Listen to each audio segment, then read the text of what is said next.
What I can't afford to lose, what I have to believe in, is the rush I get watching you play, and the fire it lights inside me.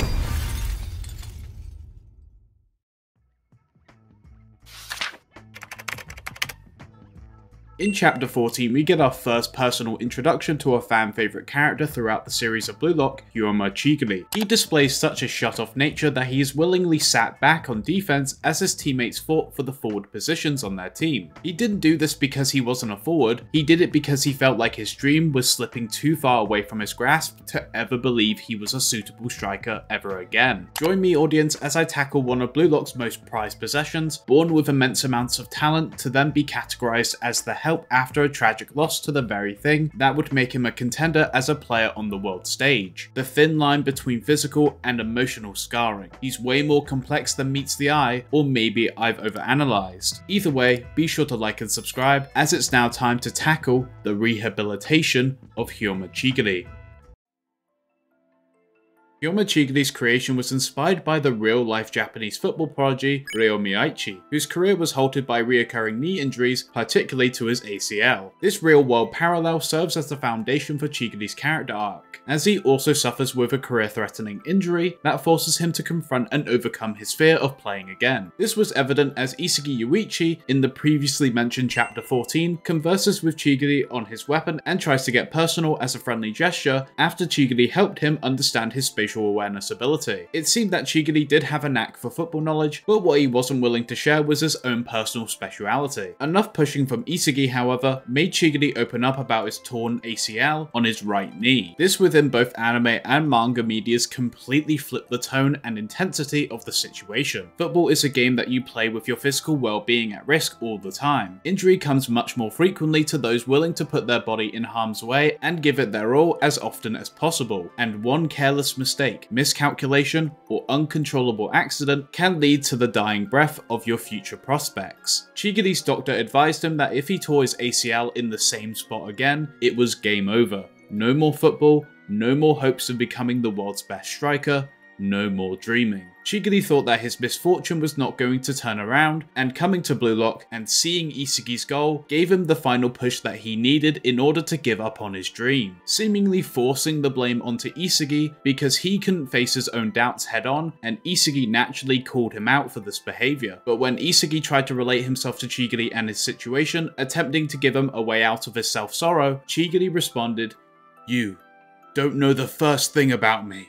Why was someone picked for Blue Lock who was not only on their last legs physically, but also mentally? Well, surprisingly enough, it was heavily implied that Igo Jinpachi picked Chigiri alongside Isagi, Gargamaru, and Nico, instead of Amri picking him, who was given the primary responsibility of seeking candidates for this project. Igo's reasonings for picking Chigiri, Nico, and Gargamaru are frankly unclear, but speculation points to their potential in raw egoism stood out in contrast to Amri's selections for pure physical talent or teamwork. Igo knew that he could get something out of Chigiri, but placing him on just any team wouldn't do. He needed someone to challenge his disheveled state by not only words, but powerful example. And through his tireless searching, he found the egoist fit for the job. And of course, his own personal next in line, as we all know, Isagi Yuichi. What followed in Chapter 14 was the continuous isolation of Chigiri from the cast. He didn't wish to participate, and the only thing to ever catch his interest through his gloomy presence was the introduction of the two main players of Team W as their next opponents. It spelled an interesting situation of Isagi feeling bad for knowing that Chigiri was left out of discussions, but Chigiri pushed back hard on not wanting to be worried about. So when Team Z versus Team W commenced, the ace players of the opposing team, known as the Wanama Bros, with their synced passing and movement abilities, made them a devastating combo which pushed upfield fast, and it was then revealed these two actually know Chigiri personally as they were former teammates. He was described as the glass prodigy, one holding on to a particular feeling of glory in which made him attend Blue Lock in the first place. But from what we thought we gathered, Chigiri came to Blue Lock to find an excuse to quit. Maybe in his heart he still had ambition to see it through to the end. He was mentally put down by the Wanama's shared insulting antics and reminded that that Chigiri could easily break apart if he pushed himself anymore. Isagi combats the harassment. Chigiri displays his shut-off attitude once again, but Isagi wasn't saying it for him, as he himself didn't have any previous accolades to make him stand out like Chigiri had, showcasing a sense of envy. But nonetheless, Isagi came here because unlike Chigiri, Isagi didn't want to give up on his dreams, and this place was where you can change those fantasies into a reality. No one will give a shit what happened in your past. The person you are in the present is the one that everyone wants to see most. With those words, we can visibly see it breaking through to Chigiri, as if his first shackle was slowly being tugged against, and those binds were becoming easier to move in. There was a whole separate plot within this match, which had the symptoms of Kuon, seemingly the team leader of Team Z at the time, scoring an easy hat-trick. One that almost seemed too good to be true, with how Team Z have struggled so immensely to combat a weaker team with Team Y. Before the second half can begin, Isagi asks Chigiri a simple but honest question. How can you talk about finding a reason to quit when you're in a place as fiery as this? Isagi didn't have much edge to his words at this time, but Chigiri didn't give any sort of statement as a retort. He just looked upset, or maybe a bit regretful. What ensued for the second half of this match was a dominant comeback for Team W, making easy work of Team Z due to some missteps in their coordination, all because of a certain player, whose efforts of getting himself a hat-trick was diminishing in real time. It was all on purpose. The man who sought an easier path to victory by not relying on his teammates gave up his act when Team W managed to tie up the game, and Isagi recognized the signs. Kuon couldn't see a favorable outcome where they would proceed if Team Z lost, so he had to make a selfish exchange where the Wanamas, as the self-centered piranhas that they are, snapped at this certain victory without a second thought. Kuon would be given a ticket to the winning spot, 3 goals to undoubtedly be untouchable as his teammates struggle and claw for the slim chance of overtaking him. But Kuon knew that if Team Z did lose this match, they were guaranteed to turn on each other in the final game to succeed for themselves, because there would be no points gained from winning against Team V. That would get them a spot as the top 2 teams to qualify. Soundproof. No one could think of overtaking him if they all fought amongst themselves to take the top goal spot away from him. And what was traded was all of the intel Team W needed in order to completely demolish their competition when Kuon got his agreed upon goals. Isagi couldn't let this game end with a betrayal. 3-4. They needed something to change fast. Ilmon pointed out after a clutch save that Team Z still had a chance of succeeding. They needed to draw. That 1 point would be enough for them to have another opportunity at getting through this selection. Chigiri went, almost at the direct command of his passionate teammates, to retrieve the second ball, but fell short once more, put down again by the very same teammates who tormented him for his immense undeniable talent being useless with his shriveled and fragile confidence.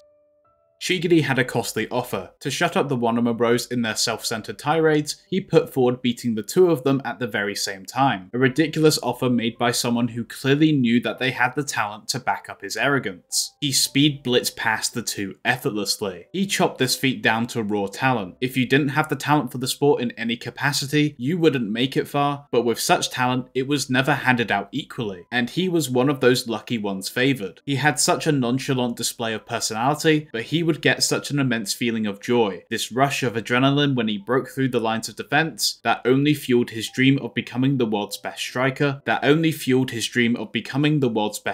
someday. But if you look too blindly to the future, the consequence of today's complacency can turn those dreams into shattered nightmares. The ACL in his right knee was torn. The way in which his leg muscles attached in a particular sense gave him that unfair distribution of talent he was so heavily entrusted to carry him to the world stage. Seemingly there was a due payment in his fortune because no one's aspirations come as easily as they once thought. Tearing that very same ACL would likely end Chigiri's life as an athlete. This drove Chigiri to fear, anxiousness that he can no longer control his reality, as it was now at the mercy of one accident occurring to completely put him on the bench, not only as a striker, but as an ordinary person. Chigiri was plagued with the comments of others tearing at his confidence. Something which could be overcome with the right supporting system was now being blown out of proportion to an extent that Chigiri's mental capacity couldn't withstand. But it was never the outcome of ruining his leg that scared him. It was because of the hope and desire his previous self held onto would disappear if he broke once again. So coming to Blue Lock was his outlet of giving up on his dreams, finding that excuse to no longer try, and realised that his talent would never be enough to allow him to be the world's best player. That's why he came here, and in 5 minutes,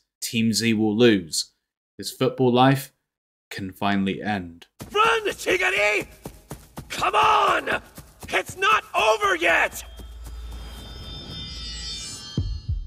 His passion, his persistence, his ego was not letting Chigiri accept his fate. Even when it seemed hopeless, Isagi kept moving, chasing after a fleeting dream until the game ends. His hope was bursting, his desires were engulfed with this fire Isagi had spoken about before the second half commenced. Isagi was knee-deep in cold waters, but kept his body burning. He yelled for Chigiri to get the ball, and then when Chigiri retrieved it, Isagi with his unwavering perseverance pushed him to the ground to get the ball back, as he needed someone who could be useful to him to win this game. Chigiri was being disrespected in real time, but this wasn't the same belittlement he faced before. This instance was different. He was being fired up by the fuel that a true egoist was instilling in him by force. Because even when things seemed over, Isagi didn't let that change what he would do to fight for it, with that limited timer ticking down to each striker on Team Z's final breath. Chigiri finally realizes the similarity between himself and the very person who he tried shutting out. Isagi in real time was showing why they weren't so different. They both believed that they could be the world's best, and risked everything for the sport that they love. What I can't afford to lose, what I have to believe in, is the rush I get watching you play, and the fire it lights inside me. It's in play! Isagi, pass the ball! No more waiting. If it tears again, so be it. I don't care if this is my last match. Ready or not, leg. I'm the best striker in the world!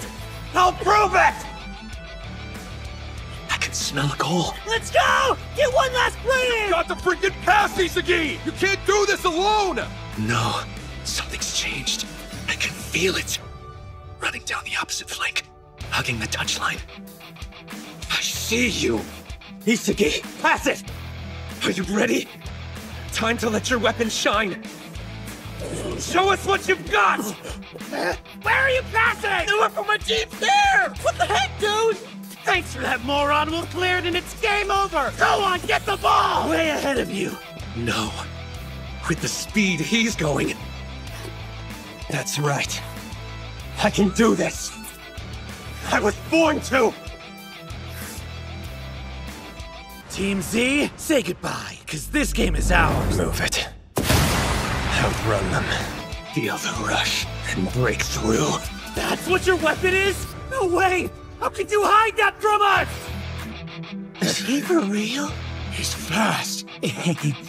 No! Come back here! Someone stop him! It's been so long. Legs pumping, feet digging into the ground, until the field becomes a blur. Ah, crap, he got his old speed back? We gotta stop him, bro, even if it means a foul! I don't care about being called a genius, or about my soccer career. The thing that matters most is the fierce joy I felt the day I played for the first time. The rush of breaking past someone. That's what this game is all about for me. It's a joy given to me, and me alone!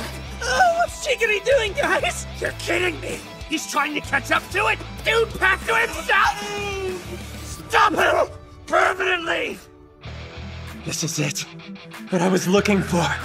The only time I believe in myself is when someone's eating my dust. Chigiri, don't stop! What's the big rush? Didn't think I could catch up. Not fast enough. Accelerate. Kick on the afterburners and zero in on the prize. Come on, goalie! Get to the ball first! Move! Stop him! One final time. I will dream! What I want is another chance to become the best. Another chance to play soccer!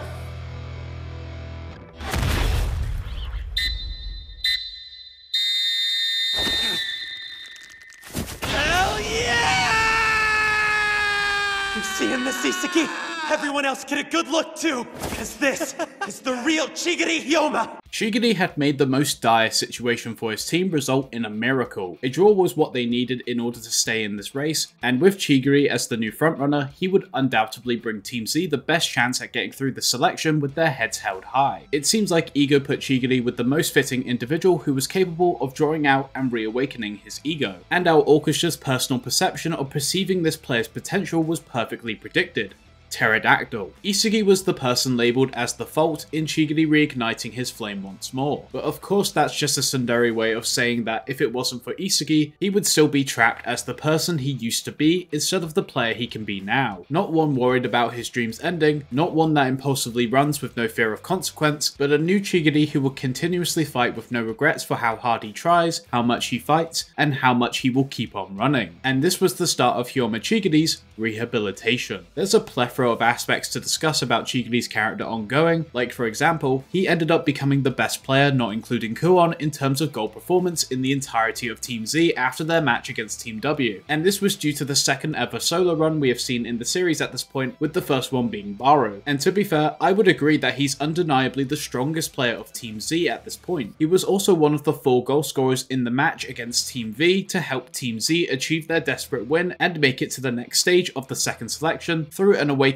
taking place, and Ego explains this concept in short. An awakening is the moment you learn who you truly are. Moments after this, Chigiri is shown going through an understanding in how to take his place to the next level, using his weapon of speed to its max potential, inventing a new formula to let him seize a victory. Ego concludes his perspective of an awakening with his text next to Chigiri's recent goal scoring performance, stating, "The one who will be the world's best striker is the one who can dominate this blue frenzy." And Chigiri undoubtedly is one of the most dominant forces on the pitch wherever he may go. Speed is an invaluable trait possessed by the football elites of the world. He undoubtedly had immense talent, but with now a heavy drawback if he chose to ignore the condition of his leg, he could falter, and worst of all, his career's candle can be exerted of all oxygen. So heading into the second selection, there were concerns if the level of performance would be too much for Chigiri to handle, with how he has undermined the benefit of training to maintain consistent levels of effort in games going forward. There is a theory that if Chigiri was never injured at the starting grounds of his career, he would be amongst the top players in the entirety of the Blue Lock facility as early as the first selection, but what would stunt him in that scenario would be his ever-growing arrogance. He would begin to get complacent and may injure himself at another point in the story, or if not, soon realise that when he is subjected to the physical demonstration of talent that far exceeds his own, he would have no coping mechanism to understand that he was not specially chosen to be the world's best striker. After passing the 100 goal challenge, he and Konagami were told that Isugi and Bachara made a team with Nagi and moved forward to the next stage, which subsequently led to the two teaming up and forming a common goal with Reo to get payback on Isugi, Bachara and Nagi all together, eventually leading to their 3v3 game after Isugi and Nagi lost Bachara in a 3v3 versus Rin's team and gained Baru in their 2v2 match, which also eliminated one of Isugi's former allies. But notice in the training beforehand prior to the match, Chigiri always seemed to label his opposition as Isugi's team when first bringing them up, pointing to not only the immense amounts of admiration Chigiri actually has for Isugi, but also depicting him as a leader and as a rival equal to his level of pursuit in becoming the world's best striker, something in which he doesn't seem to do too commonly with other players, because Chigiri has now proven the similar qualities him and his new antagonist have in common. This dynamic of shared best in the world aspirations isn't explored nearly enough, but you'd be shocked with how similar their ideal selves are. Plus Chigiri is for a fact an opponent alongside a handful of other opponents Isugi has opposed the most in the series. The most times Isugi has faced the same player on the opposing team in important matches are 3, and all of these players, in which include Chigiri, are Rin, Baru, Tokimitsu, Ayu and Reo. And considering how personal 3 of the 6 rivalries are, and the other 2 either being irrelevant or not explored at all, Chigiri is the one that has a lot less of a personal grudge against Isugi and challenges Isugi on a consistent basis regarding Chigiri's overwhelmingly strong talent, outperforming Isugi's own skills individually at every turn. But the moment that Isugi can use more components, it always seems to make Chigiri realise that they both have what each other want to some degree, and I love that, especially considering the raw egoism in which the two align so closely in having. And one more additional bit of dialogue that I find valuable for the relationship between Isugi and Chigiri is how Isugi vocalises his want for Chigiri's speed before the 3v3 match's events. Isugi finding high value in the speedster to best fit their dynamic of trapping, charge dribbling and direct shots. It goes to show Chigiri is also an immensely versatile player that can fit on any team without a key passer. And Chigiri's value continues to be demonstrated, but as evidence to Nagi and Baru when he obtains the ball and blitzes the immensely talented lazy genius in a one-on-one, which even makes Nagi admit that Chigiri's speed is infuriatingly fast, basically admitting that he has no hope of ever keeping up in a situation like this. Chigiri's speed gets him the first goal of the 3v3 fairly easily, and later on in the match when Isagi's team is under heavy pressure to make a comeback, Chigiri encounters his first hurdle facing Nagi, as he was able to take advantage of Chigiri's ambition to make any one-on-one a battle of speed, as Nagi forces it to become a battle of technique, which not only takes advantage of Chigiri's impatience, but also slows him down. Then admitting Nagi is not human, a showcase in talent that surpasses him immensely in this situation. He even almost fell for it again, but didn't fall victim due to Ryo's warning. Us regular anime and manga fans of Blue Lock know the main plot of this match, but within it came a new step in Chigiri's understanding of his abilities. He was fueled by the challenge set in front of him, and not discouraged as he once used to be. The spark in which Isagi had ignited to begin Chigiri's rehabilitation was roaring and making Chigiri the only person on the opposing team to go all out and find the needed path to evolve his play. By trapping the ball and sending it forward instead of controlling it directly at his feet, he is able to maintain top speed, and it culminates in his new subcategory weapon, full speed dribble, in which gets him the frankly unstoppable goal. This play was enough to shudder our protagonist and make his flame scorch as a result. His desire was an ego that can rise above the challenge, as a buried ego that can match himself and Nagi will never become the best in the world, making Chigiri once again a worthy challenger in pursuit of their shared dreams and ideals. The mutual amounts of respect exchanged between the two rivals is honestly heartwarming and goes as far to demonstrate how close they have become as friends since the sourness of their first one-on-one interaction. So he devised a strategy in order to cut off and shut down his non-stop speedy dribbling, in which led to Nagi trusting in Isagi's immensely risky strategy in cutting off Ryo's pass ball towards Chigiri midway by charging backwards. Seemingly this huge gamble was the only way to stop this current level of Chigiri, and it paid off when Baru had also evolved to score the game-winning goal. When it came time for the pick out of the three players who have just been defeated, Isagi pointed out one fatal flaw in Nagi's want for Ryo and Baru's pick for Kunigami. It would smother their possibilities, basically committing suicide for their team's dynamic. When this selection favours chemical reactions, someone who molds well on a team-based level is not the strength they need. They need someone who can keep up with their evolutions of devouring one another's plays in pursuit of even better, stronger, and faster goal-scoring situations. Without such, they would not be able to defeat the top 3 Blue Lock players, leading there to be only one choice in this greedy outreach for raw egoism, Hyoma Chigiri. Isagi had sound logic, and selected the top choice to construct the best team possible in beating Rin's Trooper 4. What followed, however, as we know, is a 4-on-4 that went less than favourably for Isagi, all coming down to one crucial element known as luck.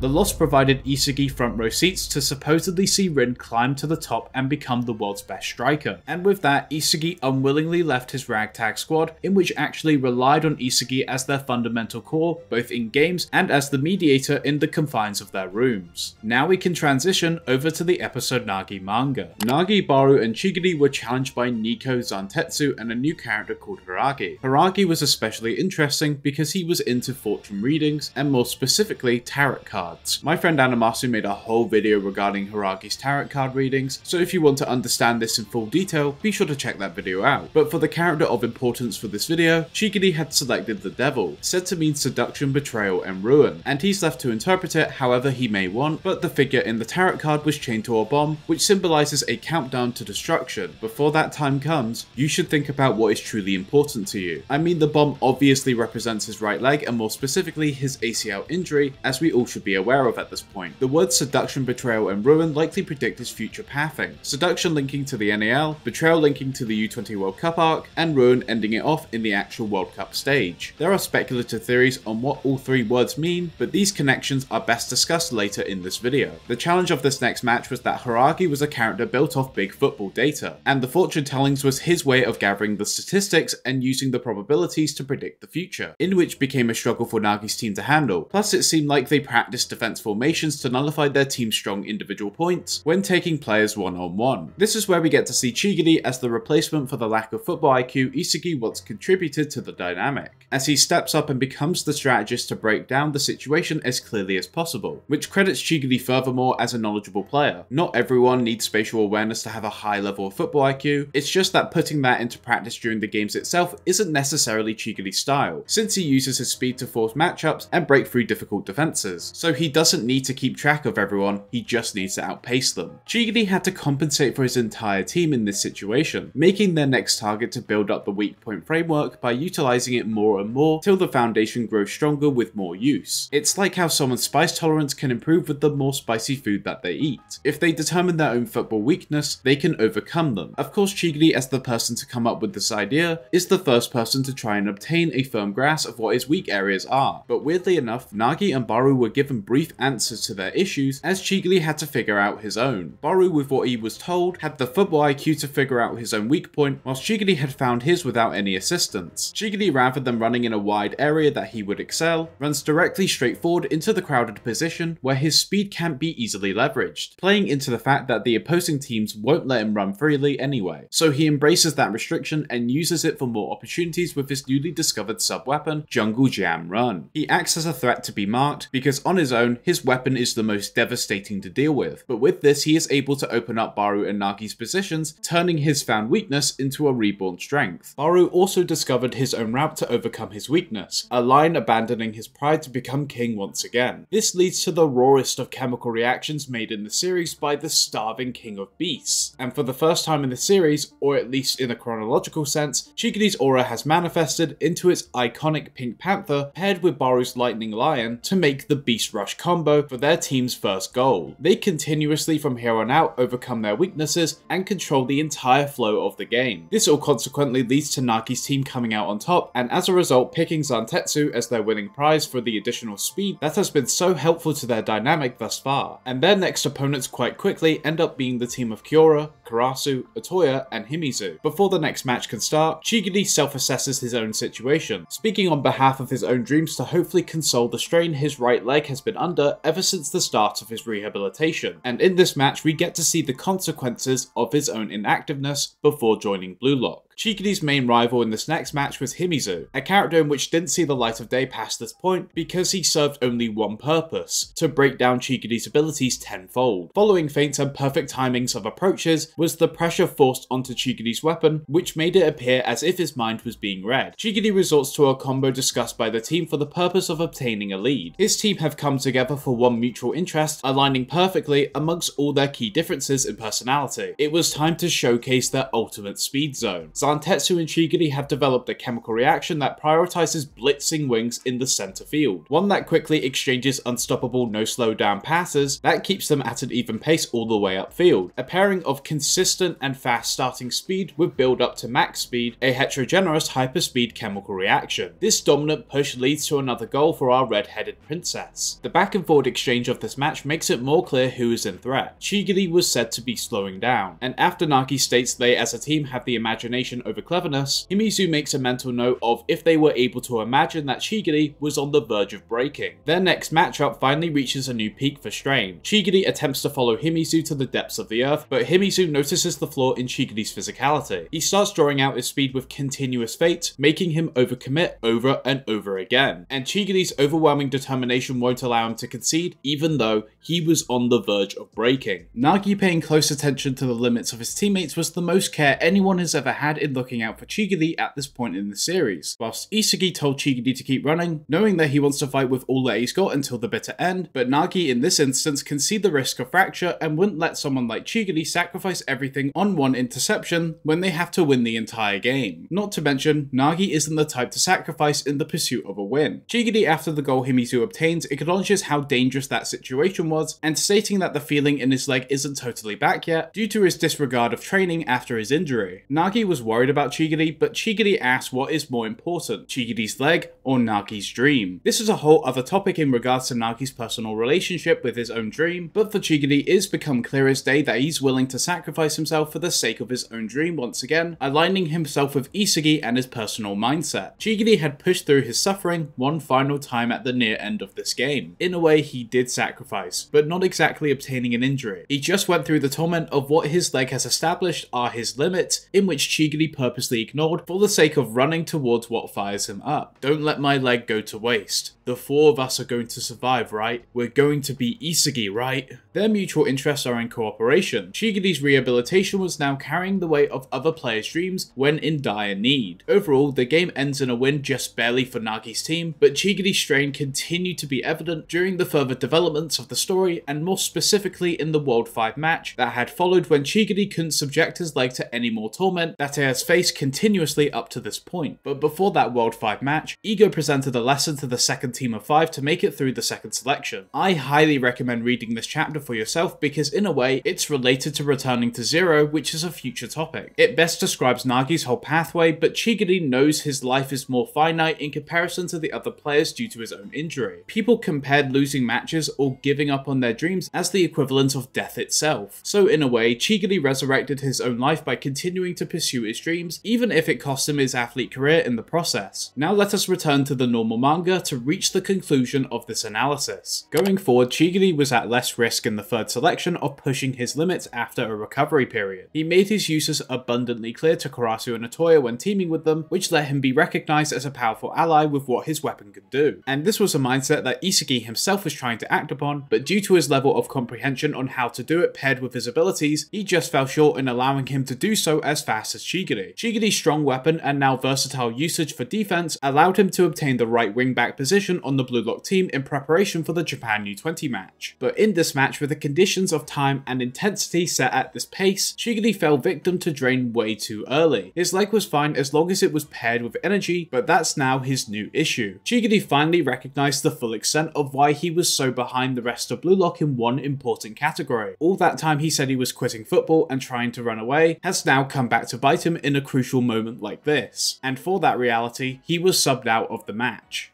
Hey, you got some complaints about being swapped out, Hyoma Chigiri? No, I don't.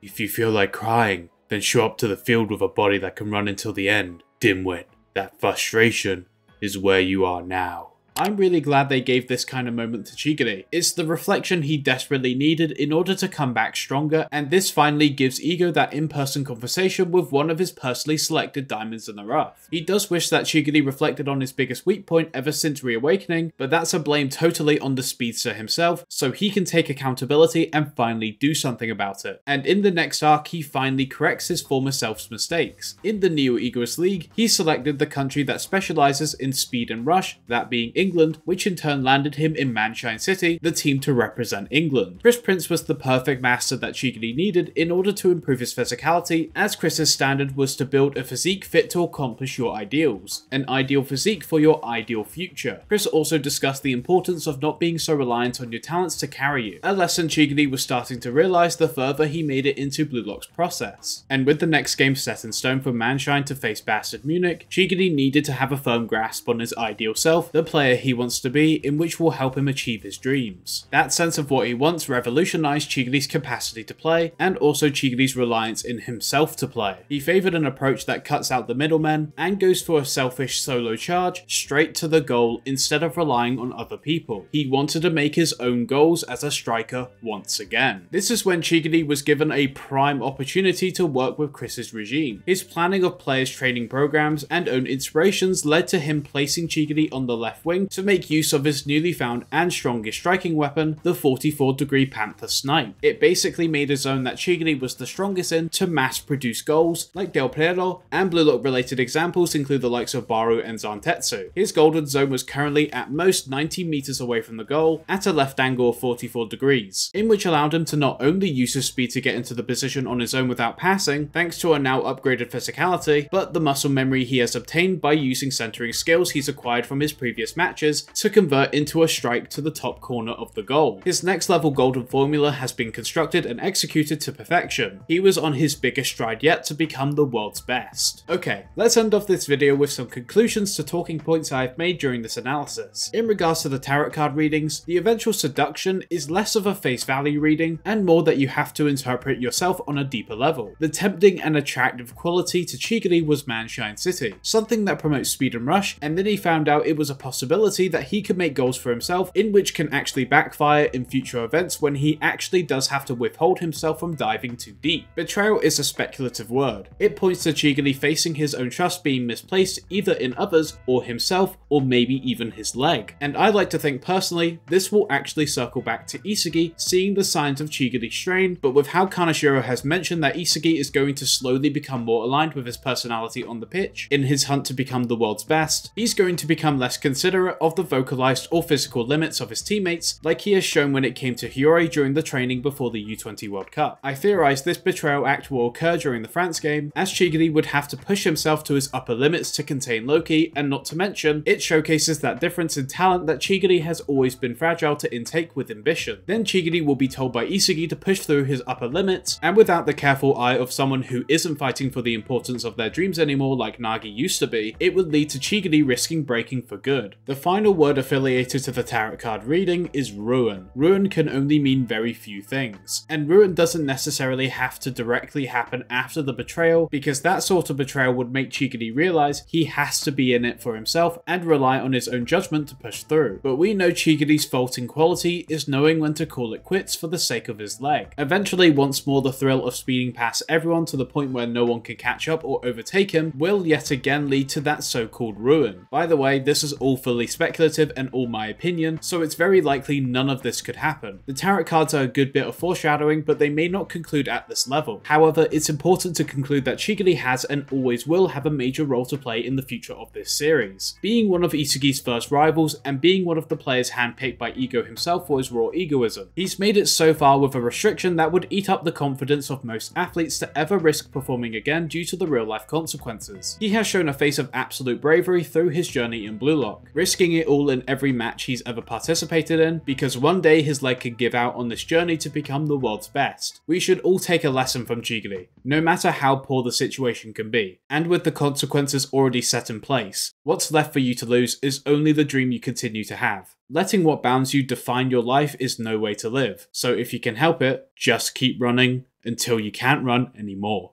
This has been the Rehabilitation of Hyoma Chigiri.